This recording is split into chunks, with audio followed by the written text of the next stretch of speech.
Thank you so much for joining our webinar.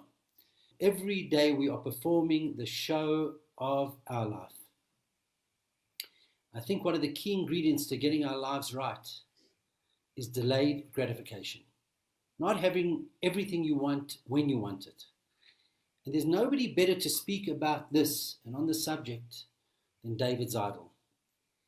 He holds an MBA. He has inspired people through his lectures for many, many years. He's an author of 2 best-selling books. But he's just so inspiring to listen to and to use his tools to better our life. So David, thank you for making the time. And I'm going to pass on to you, and we look forward to hearing you. Yes, I'm choose between what you want now and what you want the most. That's the key of this. So if we now have a look, what is that about? And this is going to solve these questions. And do any of these relate to you? Do you ever eat cake even when you're on diet, or overeat? Do you often impulse purchase? Do you buy things and you know that you should be rather saving for retirement? Do you think you should be exercising, but you don't? Do you ever procrastinate? Do you ever have a goal, a wish, and then you do nothing about it? Are you meant to be doing stuff work-wise, but then you get distracted with either WhatsApp or playing games or just answering emails, etc. So I'm going to share with you 7 tips from behavioral economics that will enable you, hopefully, to cope with this. And it really is around this. It's learning discipline. And this sentence over here, laziness pays off now, hard work pays off later. And that's the problem. You get an instant reward for being lazy because you feel that I'm doing what I want to do. Hard work is hard work. And the thing is, it doesn't pay now, it pays off later.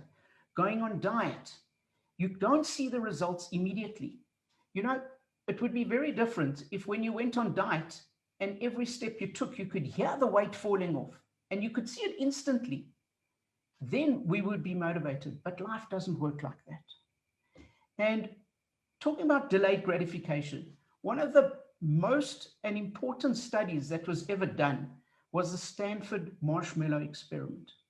And what this experiment is about, it was in the 1970s, and I'm sure you've heard of it. But if you haven't heard of it, it's around kids where they gave them 1 marshmallow and they put them in a room and they said, if you can avoid eating this marshmallow for 5 minutes, you will get another marshmallow.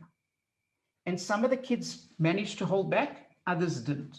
They said that those that managed to hold back in later life, when they did other experiments, did a lot better in life itself. But how did the kids manage to delay that? And a lot of them were covering their eyes. A lot of them were playing music. Some of them were putting their heads down to try and avoid it. And interestingly enough, they were using these kind of techniques that I'm going to be talking about. With you take the distraction away in a sense. And how do we do that? Now, this marshmallow test was great. And in fact, it was great for the kids and people have done it for a long time. But here's the problem for us, is we don't live in a marshmallow world. We live in a world where, let's put it the other way around. In the marshmallow test, the kids knew definitely they were going to get a second marshmallow. And then they could see the immediate effects. We can't. We can delay gratification, but there's no certainty that we're going to get that second marshmallow. So now we've got a problem because we start just getting distracted and saying, what can we do about this? So there are 2 things need to be in place. Number 1, you need to trust either yourself or somebody has to put trust for you in place so that you know that if you wait, you will get that second marshmallow. That's the one thing that stops us from doing and delaying gratification. And the other thing is sometimes we never know when we're going to get it. And the mind is made up of 2 main things. And there was a book written, Think Fast, Think Slow. And in this book, they wrote about your 2 parts of your mind. And the one is your impulse. And that's where we grow up. That's our animalistic aspect. And we need that. We need to be able to look out where the danger is. And in the olden days, we need to, you see a lion, you run. You don't have to stop and think, what's this lion doing? How's it? You just run. What we've now developed is the thought process, where sometimes we look at something and we can say, should we do this or should we do that? That's the slow thinking.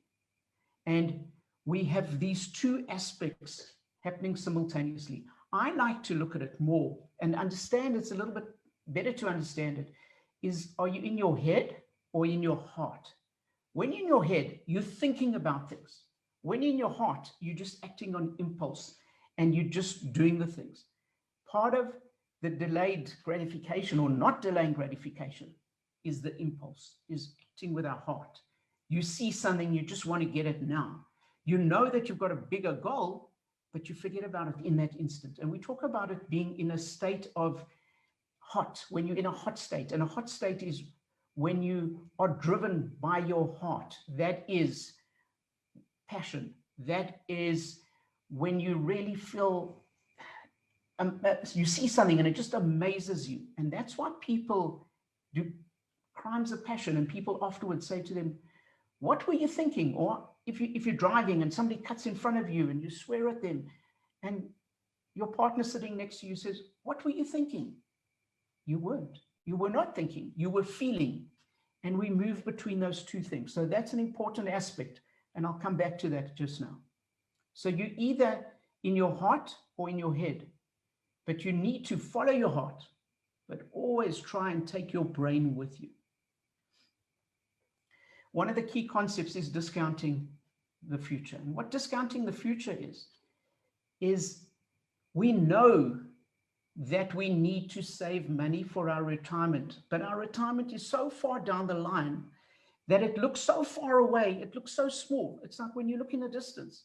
It's when you're in an airplane and you look down on the houses. They look so small. It's only when you come down to land that they get bigger and bigger and bigger. Our future are those houses, and they look so small and insignificant. But that's where we got to live in the future.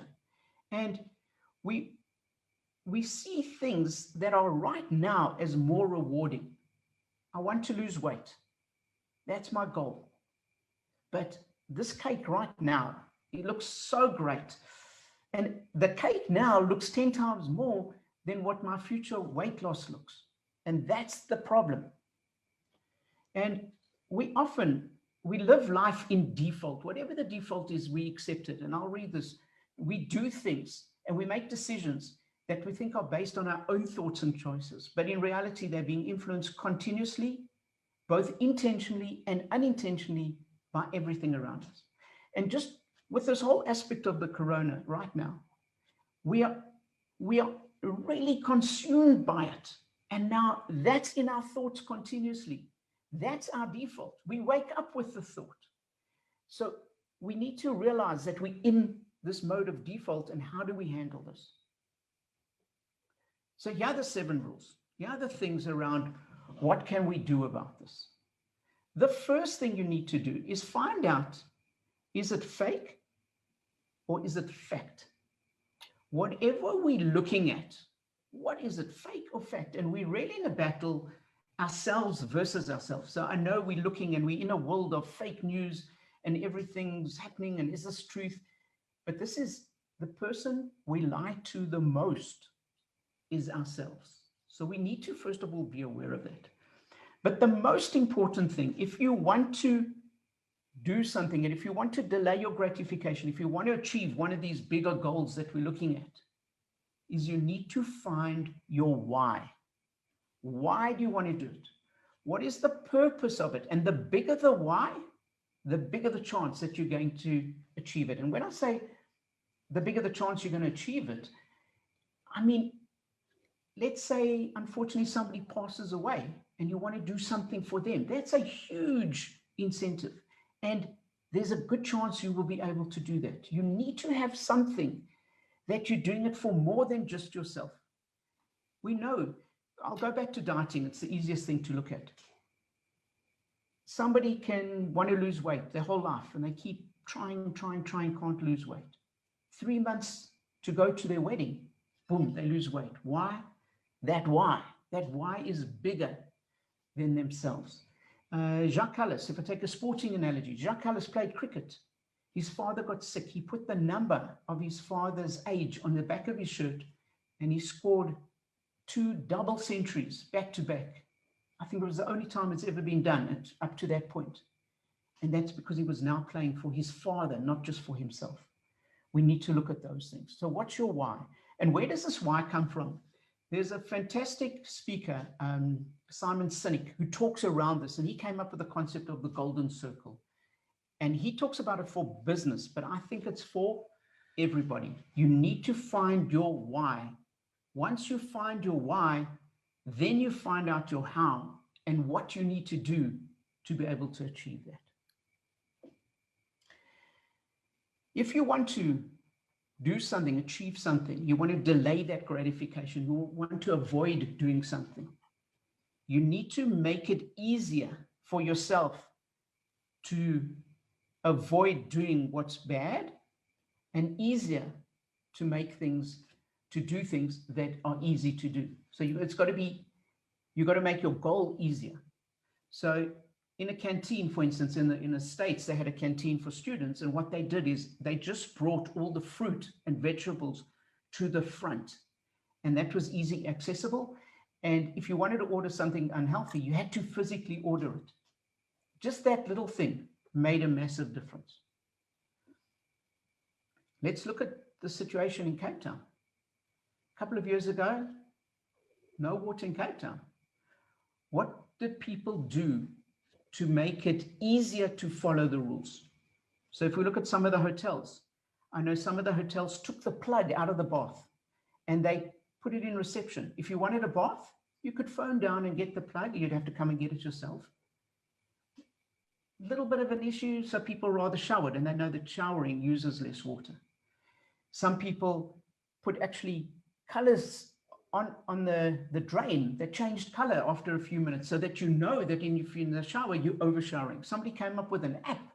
The app played songs, and you could take any song you like, put it on the app, and then you could decide how long it needs to play for. So you could play it for 4 minutes, and you hit it as you get in the shower, as you get out, or as the 4 minutes is up, the song stops.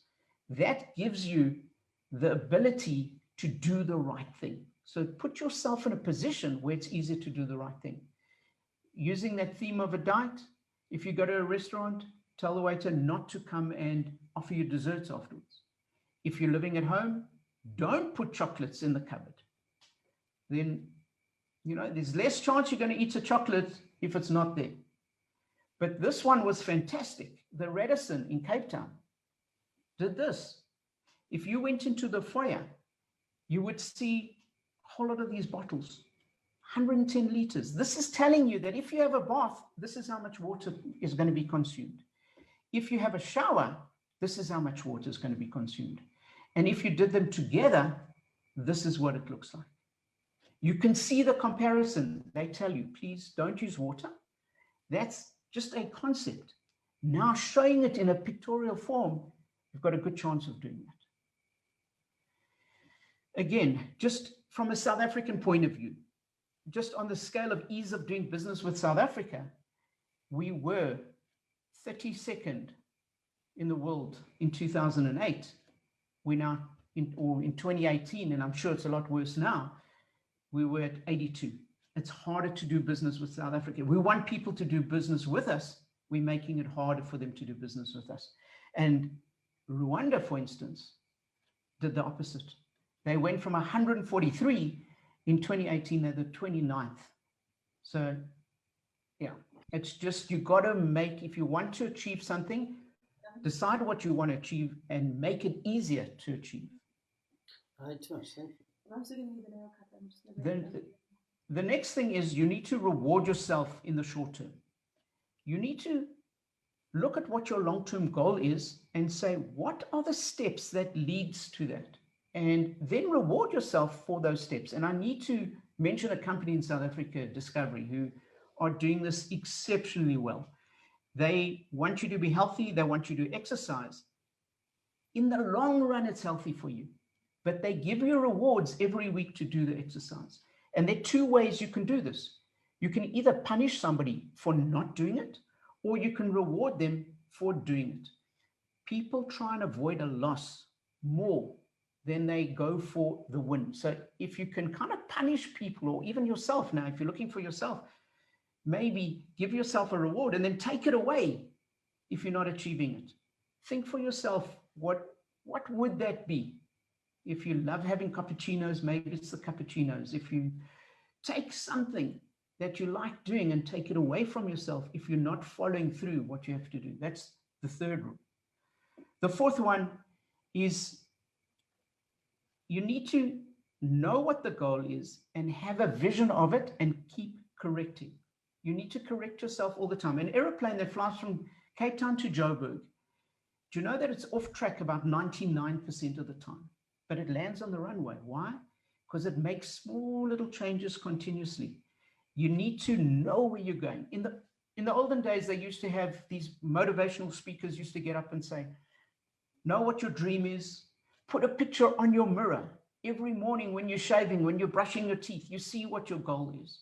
We really need to do something like that. We need to know what your goal is, and you need to have it up there so you can visualize it continuously. There's a story of somebody walking down a garden path and walks down the garden path and walks into the forest, and it's daytime and they know where they're going. They can see the castle that they're heading to, but then it gets dark and they don't know where they're going and they're not sure. And then all of a sudden there's a flash of lightning, and in that second they can see where the castle is and they correct their way and they head towards that. Those are our flashes of inspiration. We know what we want. We often forget it. We forget it because we have conflicting things. We have conflicting goals. Some research was done, and even on a to-do list, or if you have goals, we all have achievements, things that we want to do. Choose 3 things. What are your key 3 things that you want to achieve? Not more than that. Make those your big aims. The rest you can do if you can achieve it, but make sure and keep reminding yourself, have that flash of inspiration, what those 3 things are.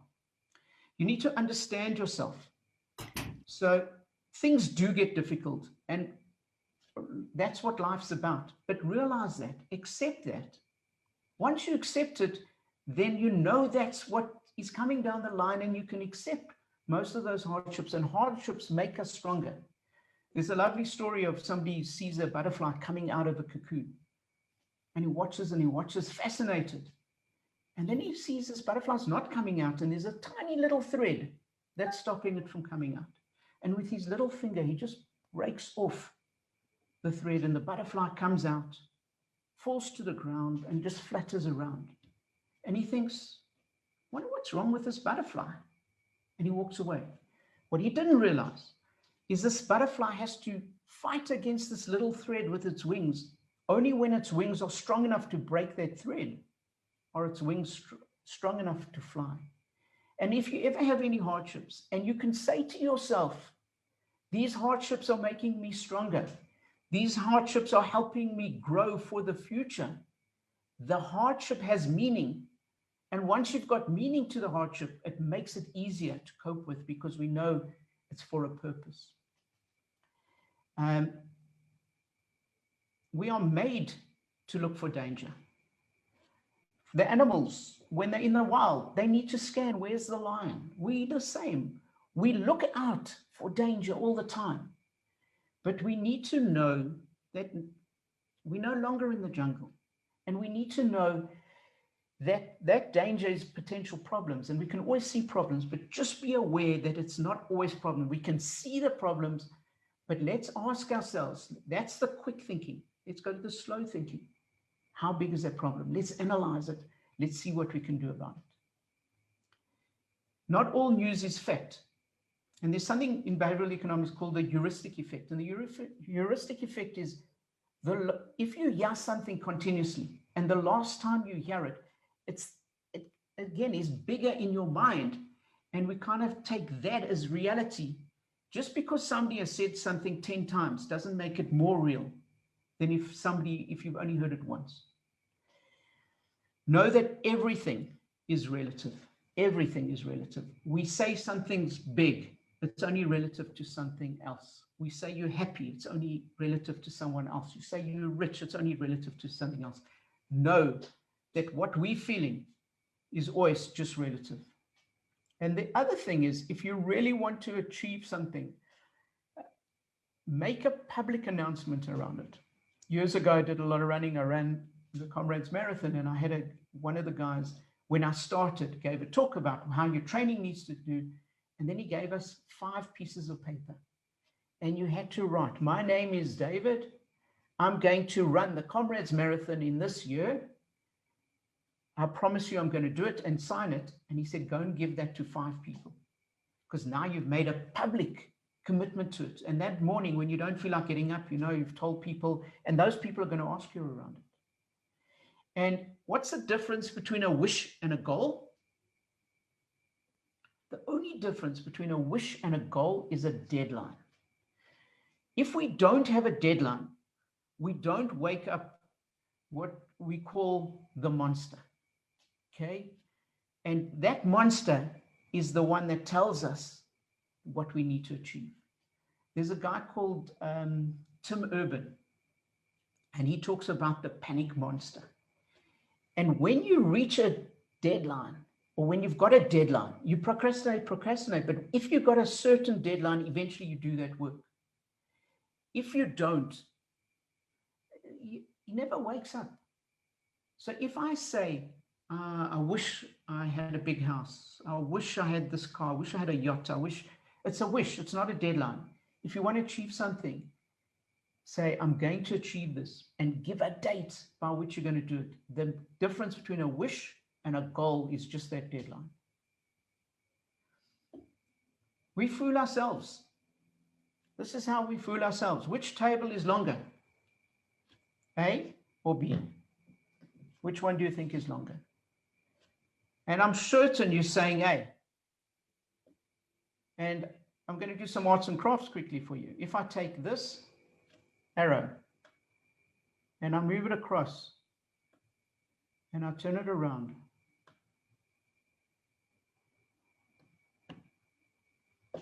you can see they're the same size. That's astounding. And the interesting thing is, if I take the proof away, the illusion comes back. And what this is telling us is that one of the things we do the most as humans is our eyesight. Yet our eyes fool us. And just know that we get fooled continuously by ourselves. I just want to tell you that we're living in exceptional times now. The future is not what it used to be. I love that saying by Yogi Berra. And it's our chance to change. I think it's Winston Churchill who said, never let a good crisis go to waste. And boy, are we in a crisis now. But it's your chance to change. And if you look at that word, can you see it's just one letter difference? The C to the G. Chance to change. So take this opportunity and change. And if you fail at things, don't worry. Life is around failure. We get stronger by failure. We're that butterfly. We got to flex our wings. We got to struggle to grow. Failure is not the opposite of success. It's the stepping stone to success. Failure is not trying. So I'm going to leave you with this message. And I'm sure you've seen this. If you look at the dark middle bit, you'll see a vase. If you see the white outside, you see 2 faces. And just please remember, well, no matter what you've gone through, if you want to grow, you've got to follow those steps. But if you look at life differently, or if you look at things differently, things look different. Here's a giraffe. We see one picture, he's looking differently at the same thing, painting something completely different. Here are 2 ladies. The one is surrounded by flowers, she's sad. The other one's got 1 flower, she's happy. It's not what's around us, it's how we interpret it. This lady might have had more flowers and now she's lost a few. She's sad. The other one never had any. Now she's got one. She's exceptionally happy. So just in summary, what are those steps? Find your real why. Make it easier for you to do what you need to do and harder to do what you're not meant to do. Reward yourself. Take those steps. Reward yourself for those steps. Monitor where you are and keep correcting. Understand yourself. Understand all these things, where we come from, the fast and the slow brain. Whatever your goal is, whatever you want to achieve, and that goal could be to avoid doing something or to achieve something, make a public announcement. And whatever you do, have a deadline. David, thank you for that. We want to ask you a question. I wake up today and I realize that I have to change my life. And I've got to set goals, etc., not wishes. I've got goals. But I wake up today, I've got financial issues that I've got to face. I've got a character flaw that I realize that I have to fix up. I'm a procrastinator. I've got a whole bunch of areas. And so what do I address first? So you choose your top three.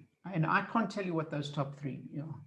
But you've got to choose what are your three things that you want to work on. Don't work on more than three things at once. Then you will just distract yourself and that you will get more and more conflict. So choose your top three. Choose which is your top one of those three. But don't work on more than three at the same time. And just remember that it will be hard. Just remember that it will take time. That's why it's called delayed gratification. You're not going to do something that helps straight away. You know, I find it fascinating. If you're Jewish, you don't eat pork, somebody offers you this most beautiful platter with pork on it. Are you going to eat it? Absolutely not. It's not even a possibility. That's where you've got that single-mindedness. Why can't we use that focus to do other things? And you can.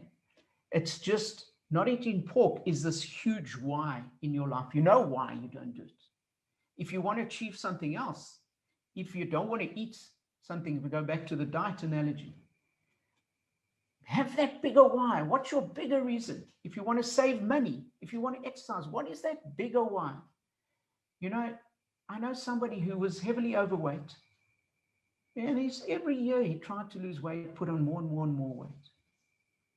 His daughter came to him the one day and said, "Dad, I'm worried you're not going to be around because of your weight." He went on a diet and he hasn't stopped dieting and he's lost a huge amount of weight. And that is because his daughter gave him that why instantaneously. She said, "Dad, I don't know. I hope you're going to be at my wedding." That's a massive why. You need to find your own why. Are you putting down to lack of success because people don't know their why in life? As soon as you got your why, you're on your journey. So that's the step one. But what's more than that is we have a why, or we think we know where we're going, but then we have another why. And then we have people telling us, but that shouldn't be your why, that should be your why. And we get distracted all the time. And we're not achieving because of these we get distracted. It's when you've got a single goal in life, or at most the three goals. Then when somebody says, don't do this or do this, you equate it to, or you look at it and see, where does it fit in? And does it fit in with kind of what my three things are? And if it does, you'll do it. If not, then you don't. You know, if somebody's studying at university and they want to pass, but then all the friends around them are going out on a Saturday night and, doing stuff, you kind of, I'll study later. Depends how big your motivation is. What's your why? And the bigger the why, the more you'll be able to avoid the why not. And when somebody gives you an opposing view, you've got your own beliefs. And I think religion is great with this. You've got your own beliefs and you will stick and follow those beliefs. Now, those we've been taught, and so we accept them. But we can impose our own beliefs for ourselves as well, based on what we want to achieve and how we want to achieve it. And all the people that you've dealt with over the years in university, do you really see like a person is totally focused? Are they infinitely more successful? Or what's the percentage of people who've gone through your classes and your MBA classes that at that level that haven't known where they're going in life? So first of all the students in my class are always successful. They've had a great lecturer. Jokes aside. You have people who achieve more and people who achieve less. So it depends. Even the students that come to the class have different ones. The one wants to achieve this and get top marks, and so they will spend all the time studying. Others want the experience. So even from the external view, from the outside, if it looks like you are all doing the same thing, you're on the same train, but you're each taking a different journey. And yeah, so the students have all taken their own journeys and they're all achieving their own, what they want to achieve, and some don't achieve it. And yes, even those that have a great why, sometimes life does get in the way. But there's a quote that I love that says, you don't drown by falling in the water. You drown by not swimming once you've fallen in the water. And it's around, we all going to, at some stage, fall in the water. It's what do you do about that? And do you go back to your original focus, or do you now think, hang on, that focus was wrong, let me refocus? And yeah, achievement and success is not a finishing line, it's a journey. So, what happens if I have a goal in life and I've got my why and I'm working on it, and everybody around me tells me I'm crazy? How do I know if I'm not arrogant? How do I know if I'm right? What is the right path? I'm a student coming to you. I've got this idea. It's a great idea. Everybody tells me I'm absolutely off my wall. My teachers, my parents, my colleagues, my friends. How do you know what's right and what's wrong? So here's the challenge. You never ever do. Not that you never do, but there's always that little bit of doubt. And often if you know what you want to achieve, but everybody is telling you the opposite, how steadfast are you in that? And the world is made up of people who have stuck to their guns. And some of them have achieved and others haven't. And it's around about, if you go to your real why, it's like finding out, why do you want to do that? And it's not about material gain. It's not about getting money, being the richest. That's not your why. That's kind of a result of your why. You need to go and find out what gives you fulfillment. Why would you want to do that? And if you also can ask the question, the opposite of that, of the why not? If somebody says you can't do something, you've got to ask yourself, why not? You know, children ask themselves, or if you're talking to kids, you can't have an ice cream, why not? And you come up with an answer, why not, why not, why not? And eventually they get it. They were asking the why not is getting to what we in business term as a root cause analysis. When you go through and you say, why can't this work? Why? Until you get to what the root cause is, the presenting problem isn't always the problem. You've got to dig a few levels down and find what that root cause is. And often if people say you can't do that, you've got to say, why not? If they say it's wrong, you say, why is that wrong? And it's everybody is on their own journey. We're on this journey together, but separately. And it's about determining what is that. And if you're kind of on the right route, you feel it in your gut. And if your gut changes, that just means that you've developed that far.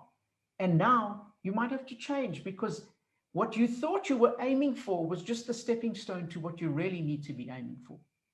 And you know, if we're standing on a crossroads and you're not sure what to do something.